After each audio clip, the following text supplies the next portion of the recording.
해가 시작되었습니다. 세월은 멈추지 않고 흘러가고 있다는 것을 우리가 지금 경험하고 있습니다. 어릴 적에는 나이를 먹는 것이 왜 그렇게 좋아하는지 모릅니다. 새해가 되면 엄마 나 이제 몇 살 되었냐고 물으면서 정말 나이 먹는 것이 참 좋았는데 이제는 나이 먹는 것이 부담으로 좀 다가오고 어색하기도 합니다. 얼마 전 우리 집 큰딸이 취업을 해가지고요. 첫 월급 받았다고 엄마 아빠에게 효도 안마 의자를 사줬습니다.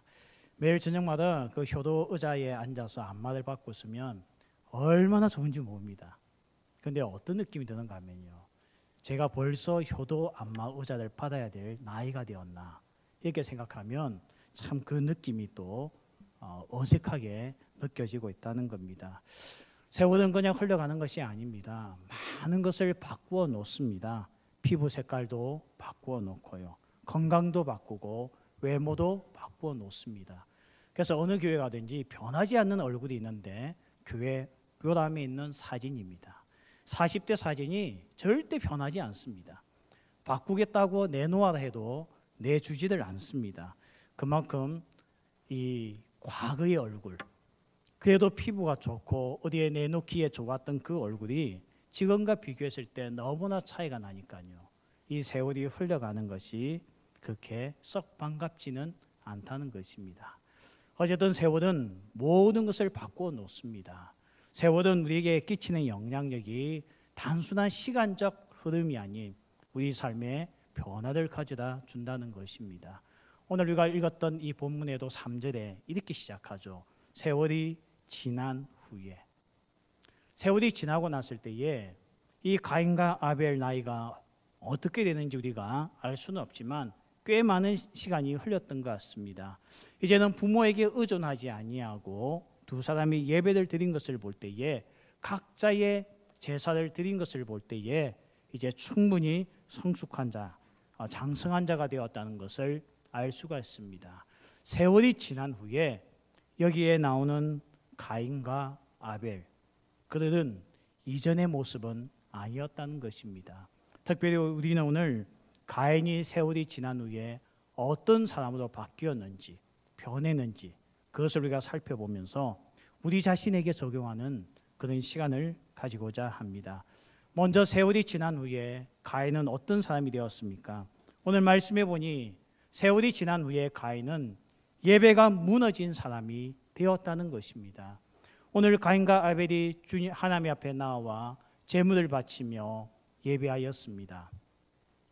오늘 가인과 그 제물, 아벨과 그 제물, 이것을 비교하면서 우리에게 이 말씀을 들려주고 있는데요. 많은 학자들은 왜 하나님께서 아벨의 제사는 받으시고 가인의 제사는 받지 않았는가, 많은 신학자들이 연구를 하였고 또 사실은 우리가 이 부분에 대해서 설교를 굉장히 많이 들었기 때문에 어느 정도 정돈이 되어져 있을 겁니다. 히브리서 11장 4절에서는 이 부분에 대해서 정확하게 우리에게 해석을 해주고 있습니다. 믿음으로 아벨은 가인보다 더 나은 제사를 드렸다고 이야기를 합니다. 반대로 이야기한다면 가인의 제사의 문제는 제물에 있었던 것이 아니고 믿음이 없는 예배였다는 겁니다. 세월이 지난 후에 가인은 어떤 사람으로 바뀌었습니까?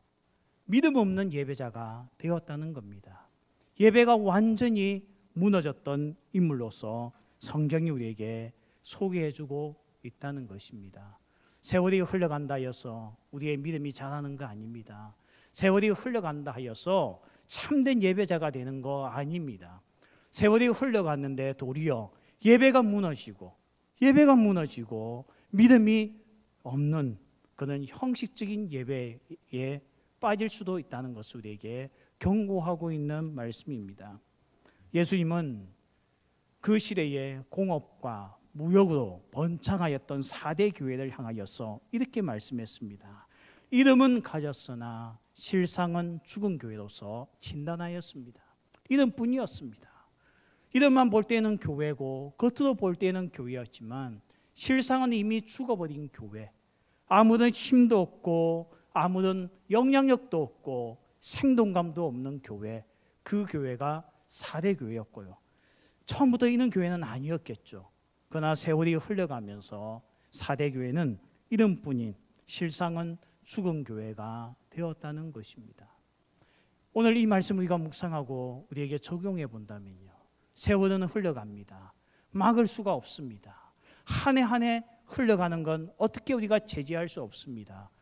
그런데 우리가 세월이 흘러가면서 우리의 믿음이 무너지고 오늘 예배가 무너진 가인과 같은 삶을 우리도 살아갈 수 있다는 경각심과 경고의 말씀을 들어야 될 줄 믿습니다. 우리가 이들달에 들어서 매일 성경에 누가복음을 묵상하고 있습니다. 누가복음 2장에 보면 예수님이 탄생하셨을 때에 예수님을 만난 사람들이 나옵니다. 몇 사람을 소개하고 있는데 그 중에 시몬이라고 하는 사람을 소개합니다. 시몬에 대해서 성경은 이렇게 소개하고 있습니다. 어렵고 경건하여 이스라엘의 위로를 기다리는 자, 성령이 그 위에 계신 자로서 소개하고 있습니다. 그리고 또 한 여인을 소개합니다.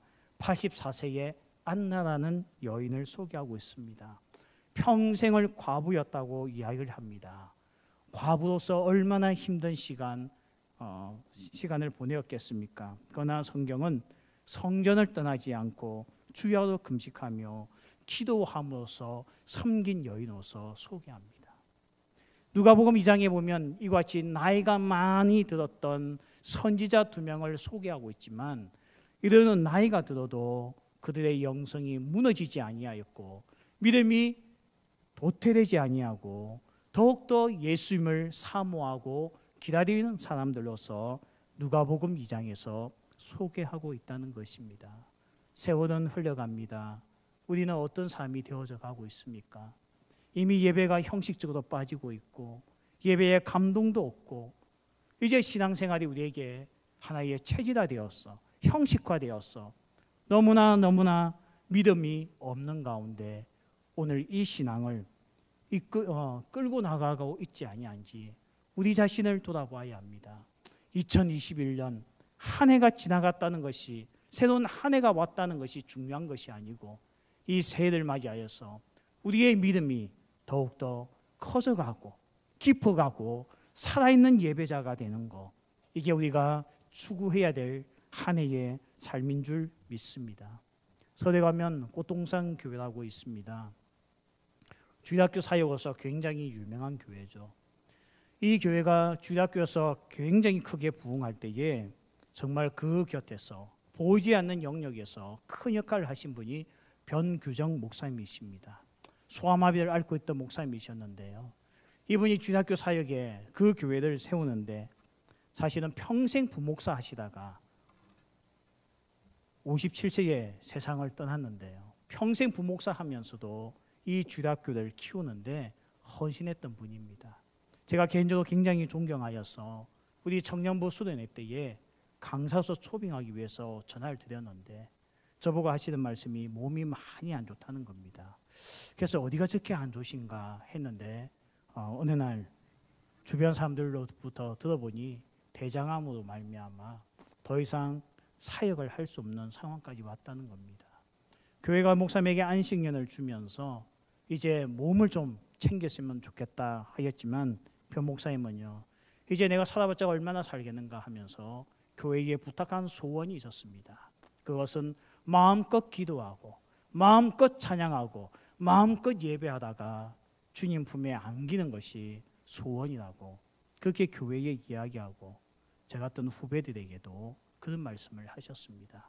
저는 그 말이 너무나 그 당시에 가슴에 와닿았습니다. 남은 여생 무엇으로 보낼 것인가?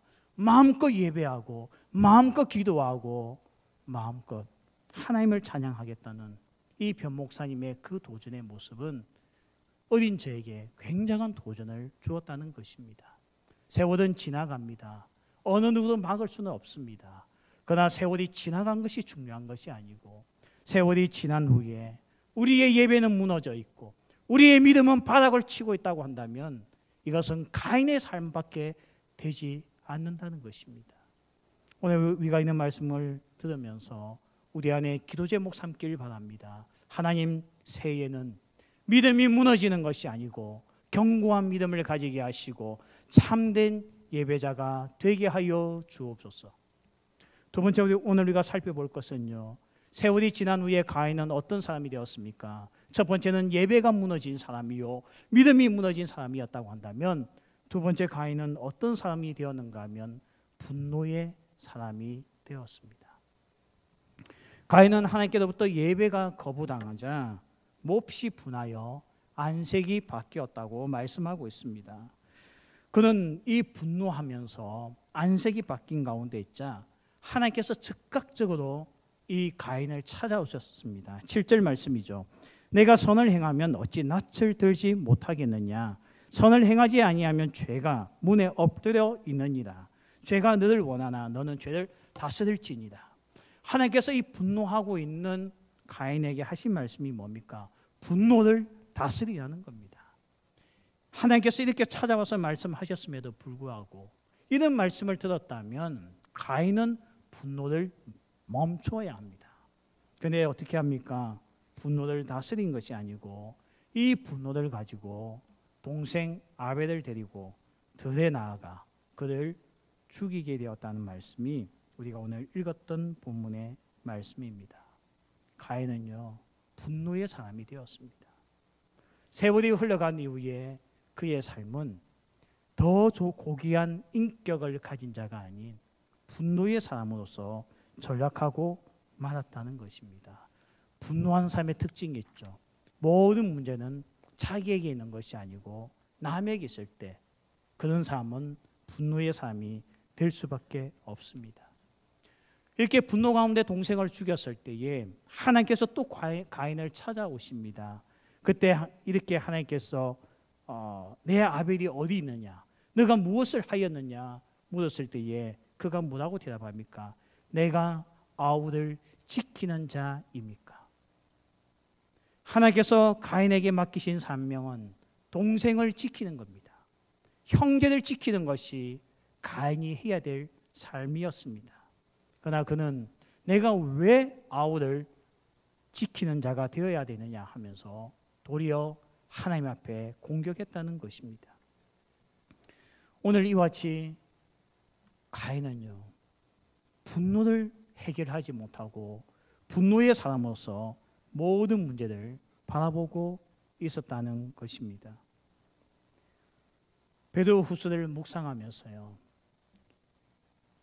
이해할 수 없는 말씀들이 전개되는 것을 보고 참 나름대로 기도 제목 삼으면서 12월 달에 묵상을 하였습니다.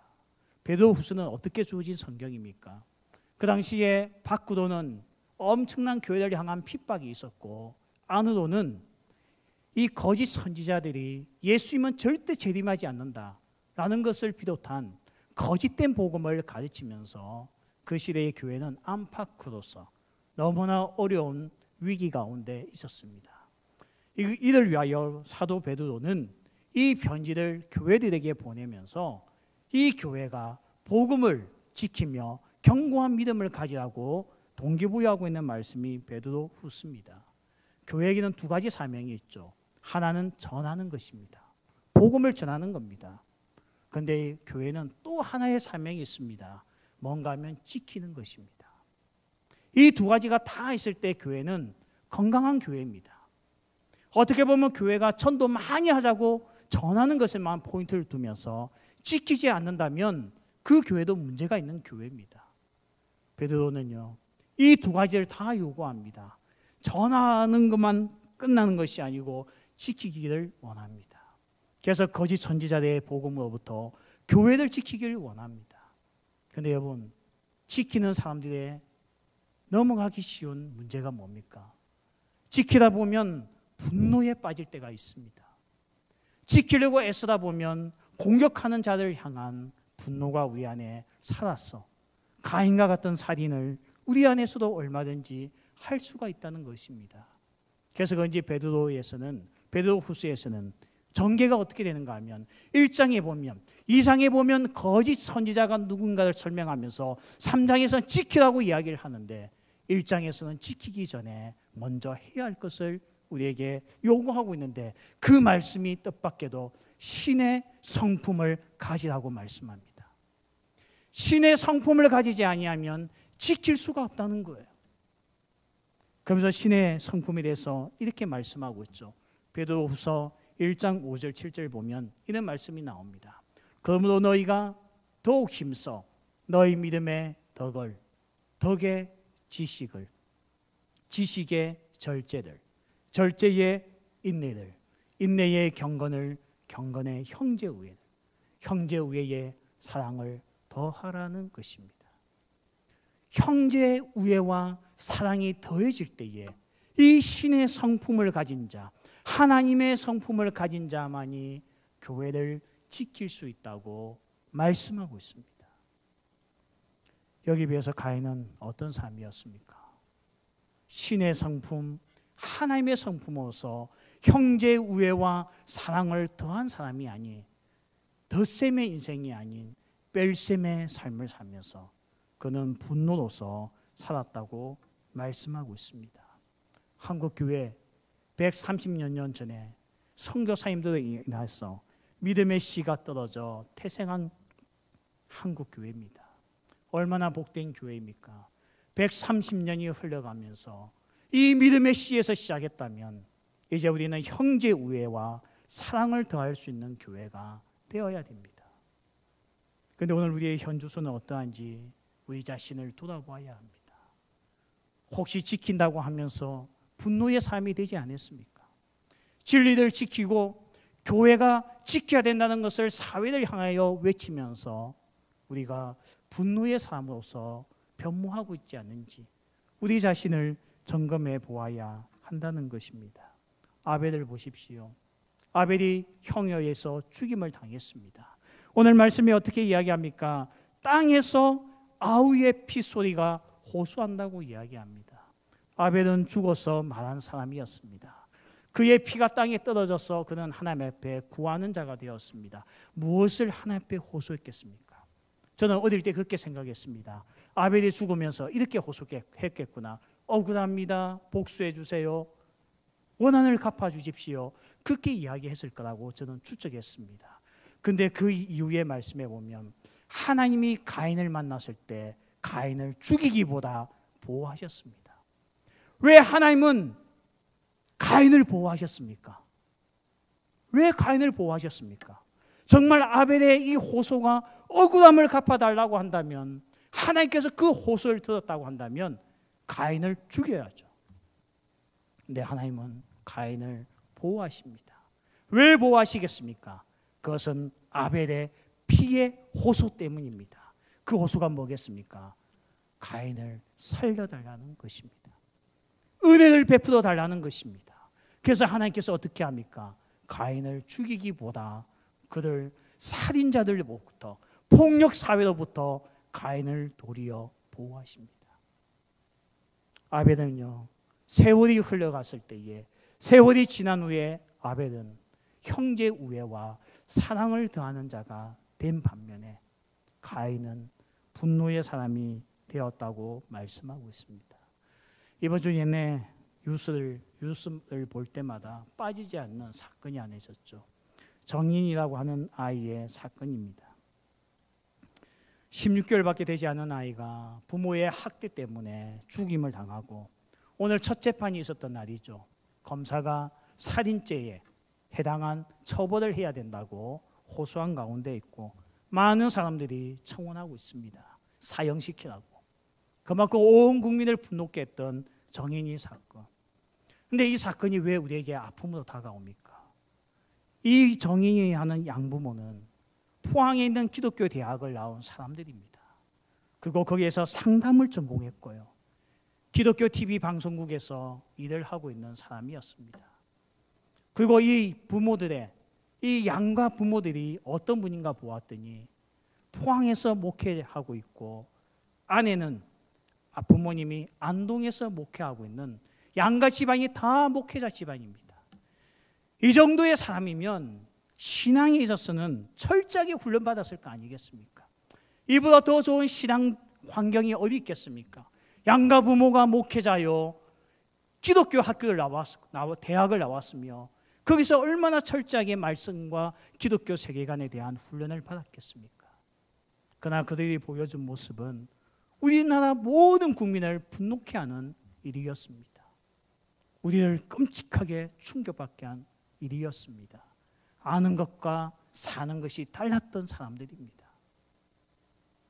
저는 이 사건을 보면서 세월이 지난 후에 이 정인이 부모는 어떤 삶으로 변해져 있습니까? 분노의 삶으로 바뀌어져 있는 겁니다. 사실 자녀를 키워봐서 아시죠? 내 자녀라고 365일 다 예쁜 거 아닙니다.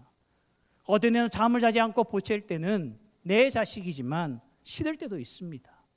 너무너무 피곤할 때는 정말 외면하고 싶을 때도 있습니다. 그러나 우리가 그를 버리지 않는 이유가 무엇입니까? 그 이유는 우리가 지키는 자이라는 것을 알고 있기 때문에 견디고 버티고 그리고 사랑을 더해주는 것입니다. 세월이 지난 후에 가인의 이 정인이의 부모는 분노의 사람이 되고 말았습니다. 오늘 우리의 모습이 이렇게 변해가고 있는지 모르겠습니다. 한때는 지난날에는 참 좋은 장로님이라는 말을 들었고, 한때는 참 좋은 권사님이라는 말을 들었고, 한때는 참 좋은 집사님이라는 말을 들었는데 세월이 흘러가니 안색이 변하고 분노의 사람으로서 전락하였어. 주변 사람들이 가까이 하기에 너무나 무서운 사람으로서 전락하고 있지 않는지 우리 자신을 돌아보시길 바랍니다. 한국 교회는 지금 지켜야 할 것들이 너무나 많습니다. 동성애로부터 교회를 지켜야 됩니다. 낙태로부터 교회를 지켜야 됩니다. 정말 잘못되어져 있는 사상이 교회로 들어오지 않게끔 지켜야 됩니다. 그러나 우리가 지키다가 잘못하면 분노의 사람이 될 수가 있다는 거예요. 세상을 향하여 잘못되었다고 말하는 것까지는 좋은데 자칫 잘못하면 분노의 사람이 되어서 폭력을 동원하여서 우리가 지키는 것을 정당화하는 것으로서 바뀌어갈 수가 있다는 겁니다. 이것을 2000년 전에 사도 베드로는 이런 문제를 우리에게 미리 알려주었습니다. 신의 성품을 가지고 지키라고 한 것이지 분노의 마음을 가지고 지키라고 말씀하지 않았습니다. 정말 세월이 지난 후에 우리는 어떤 삶으로서 평가받을 것 같습니까? 덕이 넘치고 말씀의 지식이 넘치면서 형제 우애와 사랑을 더해가는 사람으로서 우리가 세월이 흘러갈 것인가? 아니면 우리의 심령 속에 분노만 남아서 모든 문제를 분노로서만 해결하고 나의 문제는 보지 못하고 남의 문제만 보면서 분노하며 사는 그런 모습이 우리의 모습이지 아닌지 돌아보아야 됩니다. 한국교회 130년의 역사, 이 귀한 역사가 우리에게 있지만 정말 한국교회가 이 130년을 이어오면서 우리가 사랑을 더해가는 한국교회인지, 세월은 지났지만 분노만 가지고 있는 한국교회인지 우리를 돌아보아야 될 줄 믿습니다. 말씀을 맺겠습니다. 이 말씀을 준비하다가 우연히 노래 한 곡을 들었습니다. 노사연의 바램이라는 노래입니다. 제가 개인적으로 참 좋아하는 가사인데요. 그 가사에 보면 마지막에 이런 내용이 나오죠. 우리 늙어가는 것이 아니라 조금씩 익어가는 것입니다. 저는 이 가사가 참 마음에 와닿았습니다. 늙어가는 거 비참합니다. 늙어가는 거 속상합니다. 늙어가면 모든 것들이 과거가 그리워집니다. 그러나 익어가는 것은 다릅니다. 우리의 신앙, 우리의 믿음 생활 늙어가면 안 됩니다. 우리의 믿음 생활 늙어가면 안 됩니다. 익어가야 됩니다. 우리의 예배가 믿음으로 하나님 앞에 드려지고 우리의 삶이 분노로서 사는 것이 아니고 형제 우애의 사랑을 당하는 자로서 익어가는 것, 이게 바로 오늘 주님께서 우리에게 원하시는 2021년의 삶인 줄 믿습니다. 우리 함께 찬양하면서 정말 우리가 2021년 동안 세월이 지나간다고 이 세월의 흐름 속에 우리를 그냥 맡기고 있을 것이 아니고 참된 예배자, 믿음의 예배자, 그리고 분노의 사람보다 정말 형제 우애와 사랑을 다하는 자가 되게 하소서. 정말 우리의 마음속에 온전히 주님만을 모시는 참된 예배자가 되게 하여 주옵소서. 우리 함께 찬양하면서 말씀을 놓고 기도하는 시간을 가지겠습니다.